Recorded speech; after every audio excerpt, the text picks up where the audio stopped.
नमस्कार दोस्तों, स्वागत है आप सभी का हमारे चैनल ज्ञान 6007 में। आज हम आपको बताने जा रहे हैं एक ऐसी पौराणिक कथा के बारे में जो हिंदू धर्म में हमेशा ही चर्चा का विषय रहा है। दोस्तों, कहा जाता है कि ब्रह्मा जी ने अपनी ही पुत्री से विवाह कर लिया था।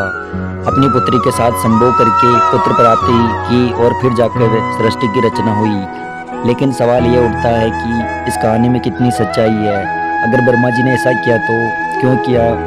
हिंदू धर्म ग्रंथों में कहे जाने वाले मत्स्य पुराण और सरस्वती पुराण में ब्रह्मा और उनकी पुत्री के विवाह का वर्णन आता है। तो चलिए शुरू करते हैं आज का वीडियो और आपको बताते हैं।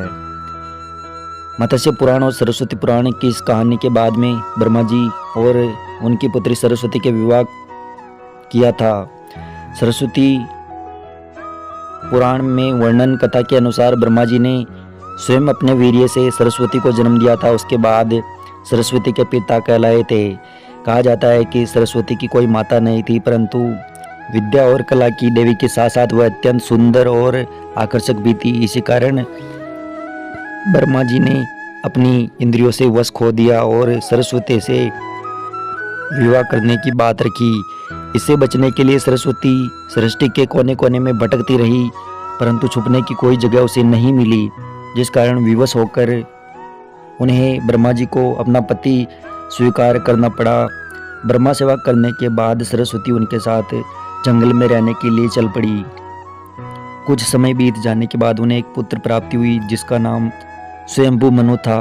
ब्रह्मा जी और सरस्वती का यह पुत्र सृष्टि में जन्म लेने वाला पहला मानव बना और वहीं से मानव जाति की रचना हुई। इसके बाद मत्स्य पुराण में जो कथा के अनुसार सृष्टि के निर्माण से पहले ब्रह्मा जी अकेले पूरे ब्रह्मांड में भटक रहे थे। अचानक उन्हें सृष्टि के निर्माण का विचार आया और उन्होंने अपने मुख से ब्रह्म रूपी सरस्वती की रचना कर डाली।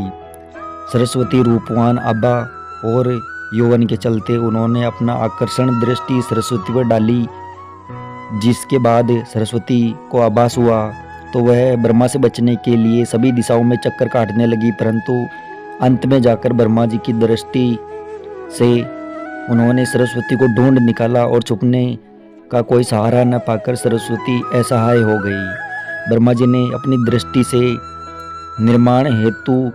सृष्टि का निर्माण हेतु सरस्वती से आग्रह किया और सरस्वती ने अंत में ब्रह्मा जी की बात मान ली। सरस्वती और ब्रह्मा जी को मनु के रूप में इस सृष्टि में जन्म लेने वाला पहला संतान के रूप में प्राप्त हुआ। तो यह थी ब्रह्मा जी और सरस्वती के विवाह की कहानी, जिस पर हमेशा से ही सवाल उठते रहे हैं। आपको ये जानकारी कैसी लगी कमेंट में बताएं। अगर आप हमारे चैनल को अभी तक सब्सक्राइब नहीं किया है तो सब्सक्राइब कर ले और कमेंट में लिखिए जय श्री कृष्ण।